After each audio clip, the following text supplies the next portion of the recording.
Welcome our YouTube channel GS with आंसू।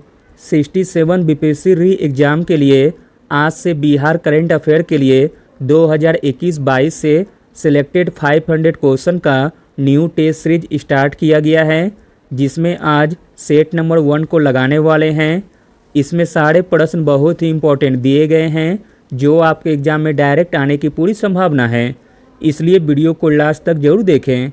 Video start करने से पहले आप लोगों से एक ही रिक्वेस्ट है, प्लीज़ वीडियो को लाइक और किसी भी एक ग्रुप में शेयर ज़रूर कर दीजिएगा। चलिए स्टार्ट करते हैं। पहला प्रश्न है, उत्तर प्रदेश के अयोध्या धाम में आयोजित मैथिली सम्मेलन में समस्तीपुर जिले के किस कलाकार को मिथिला रत्न पुरस्कार से सम्मानित किया गया है? इम्पॉर्टेंट प्रश्न है। उत्तर प्रदेश के अयोध्या धाम में आयोजित मैथिली सम्मेलन में समस्तीपुर जिले के जिस कलाकार को मिथिला रत्न पुरस्कार से सम्मानित किया गया है, उनका नाम है Krishna Kumar Thakur. Option number D. अगला प्रश्न देखते हैं। 2022 से बिहार के किस विश्वविद्यालय में हिंदू अध्ययन यानी कि सनातन का अध्ययन शुरू होगा? 2022 से बिहार के जिस विश्वविद्यालय में हिंदू अध्ययन शुरू होगा, वह विश्वविद्यालय का नाम है नालंदा विश्वविद्यालय। अगला प्रश्न देखते हैं। कौन सा ऐप बिहार पुलिस द्वारा लॉन्च किया गया था, जो मोबाइल पर एक क्लिक के साथ अपराधियों की पूरी जानकारी प्रदान करता है? तो दोस्तों, वह ऐप का नाम है चक्र। Option number C. अगला प्रश्न देखते हैं। बिहार के किस जिले में 29वीं पुष्प प्रदर्शनी का उद्घाटन किया गया है?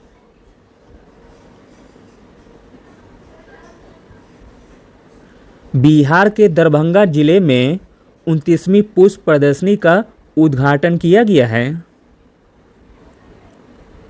अगला प्रश्न देखते हैं। बिहार में उद्यमिता के विकास के लिए हाल ही में कौन सी वेबसाइट शुरू की गई है?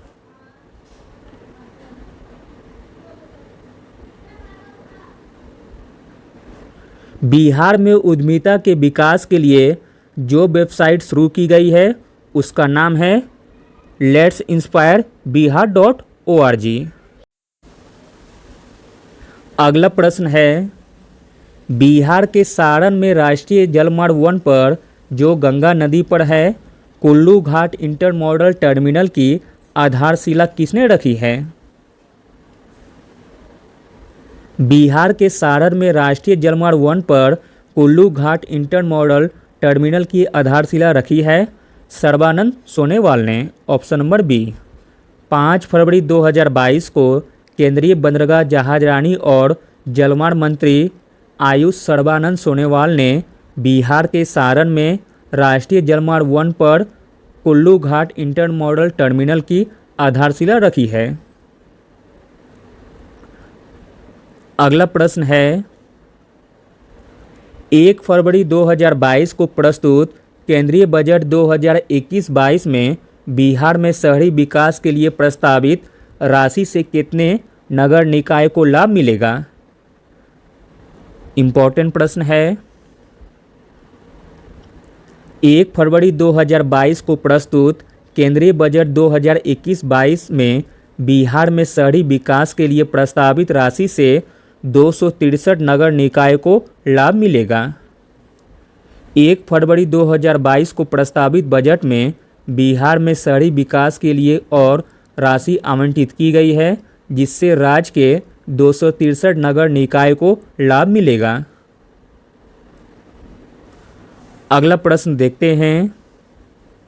बिहार जल संसाधन विभाग द्वारा हाल ही में बिहार में सिंचाई और बाढ़ योजनाओं की निगरानी के लिए कौन सा ऐप शुरू किया गया था?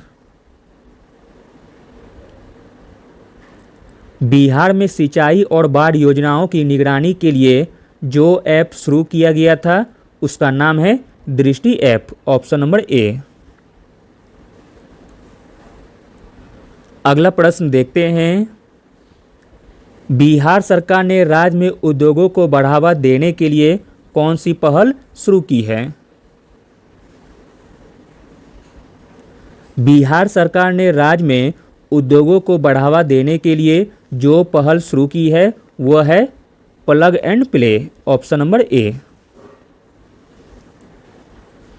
अगला प्रश्न देखते हैं, मछली उत्पादन में बिहार राज्य का देश में कौन सा स्थान है? मछली उत्पादन में बिहार राज्य का देश में चौथा स्थान है, ऑप्शन नंबर डी। अगला प्रश्न है, बिहार में बोली जाने वाली कौन सी दो बोलियां बिहार में विलुप्त होने के कगार पर है? तो दोस्तों वह दो बोलियां हैं थारू और सुरजापुरी। अगला प्रश्न है, निम्नलिखित में से किसने 7 जून 2022 को पटना में महात्मा गांधी सेतु के पूर्वी छोर का उद्घाटन किया है? इम्पोर्टेंट प्रश्न है।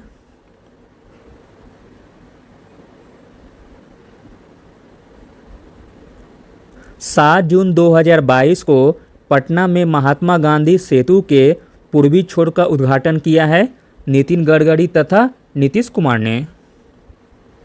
केंद्रीय सड़क परिवहन और राजमार्ग मंत्री नितिन गडकरी और राज्य के मुख्यमंत्री नीतीश कुमार ने 7 जून 2022 को बिहार राज्य के पटना में महात्मा गांधी सेतु के पूर्वी छोर का उद्घाटन किया है। तो दोस्तों इस प्रश्न का आंसर हो जाएगा ऑप्शन नंबर डी, उपरोक्त में से एक से अधिक। अगला प्रश्न है, 2021 में बिहार सरकार द्वारा अश्विन पोर्टल शुरू किया गया जो संबंधित है। इम्पोर्टेंट प्रश्न है, 2021 में बिहार सरकार द्वारा अश्विन पोर्टल शुरू किया गया जो संबंधित है आशा कार्यकर्ता से। अगला प्रश्न देखते हैं, फरवरी 2021 में बिहार के निम्नलिखित में से किस शहर को स्वदेश दर्शन योजना के तहत चुना गया है? स्वदेश दर्शन योजना के तहत चुना गया है वह शहर है सीतामढ़ी, बक्सर तथा दरभंगा।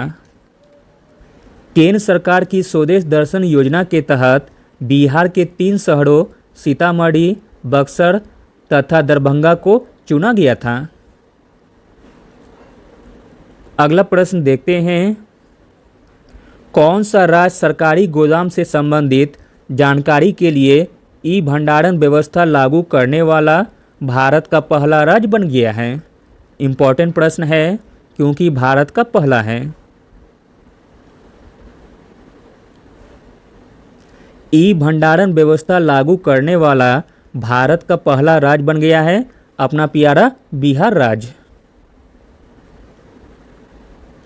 अगला प्रश्न देखते हैं, निम्नलिखित में से किस जिले को बिहार में पोटेशियम खनिज ब्लॉक आवंटित किए गए हैं? बिहार में पोटेशियम खनिज ब्लॉक आवंटित किए गए हैं औरंगाबाद को, ऑप्शन नंबर ए। अगला प्रश्न है, नीति आयोग द्वारा जारी भारत नवाचार सूचकांक 2021 में बिहार का स्थान क्या है?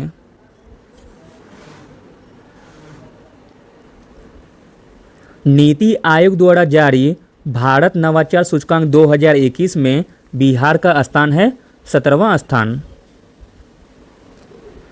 अगला प्रश्न देखते हैं, बिहार के किस जिले में क्लाइमेट चेंज लर्निंग लैब का उद्घाटन किया गया है? इम्पोर्टेंट प्रश्न है। क्लाइमेट चेंज लर्निंग लैब का उद्घाटन किया गया है बिहार के पटना जिले में। अगला प्रश्न है, NFSA के लिए राज्य रैंकिंग सूचकांक में बिहार राज्य का स्थान क्या है? इम्पोर्टेंट प्रश्न है। NFSA के लिए राज्य रैंकिंग सूचकांक में बिहार राज्य का स्थान है 7वां स्थान। 5 जुलाई 2022 को जारी राष्ट्रीय खाद्य सुरक्षा अधिनियम NFSA राज्य रैंकिंग सूचकांक के पहले संस्करण में बिहार पूरे देश में 7वें स्थान पर है, जबकि इस सूचकांक में उड़ीसा पहले स्थान पर है। अगला प्रश्न है, CAG रिपोर्ट के अनुसार बिहार विधानसभा में वित्तीय वर्ष 2020-21 का कितना राजकोषीय घाटा देखा गया है?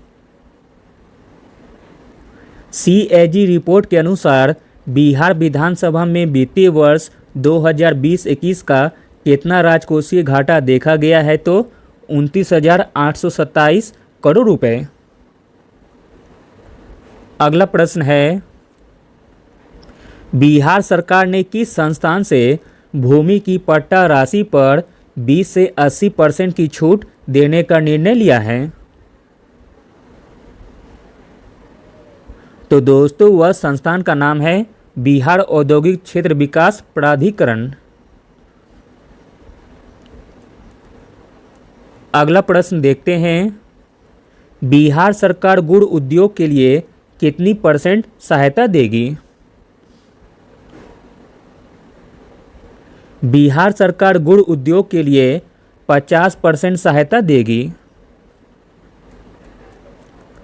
अगला प्रश्न देखते हैं, बिहार को कपड़ा और चमड़ा उद्योग के केंद्र के रूप में स्थापित करने के लिए कौन सी नीति लागू की जा रही है?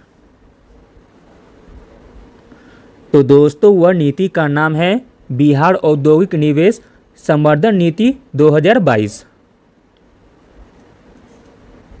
अगला प्रश्न है, महिलाओं को स्वरोजगार के अवसर लेने के लिए प्रोत्साहित करने के लिए बिहार सरकार द्वारा किस योजना को मंजूरी दी गई है?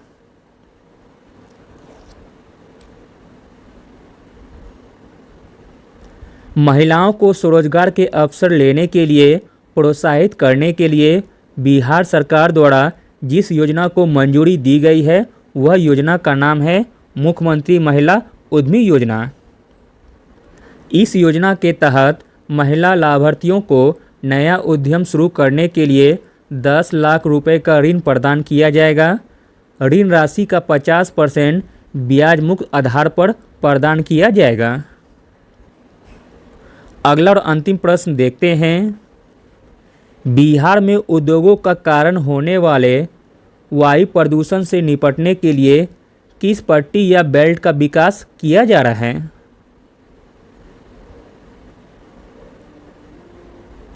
बिहार में उद्योगों के कारण होने वाले वायु प्रदूषण से निपटने के लिए जिस पट्टी या बेल्ट का विकास किया जा रहा है वह पट्टी है हरित पट्टी। Option number B. Thank you.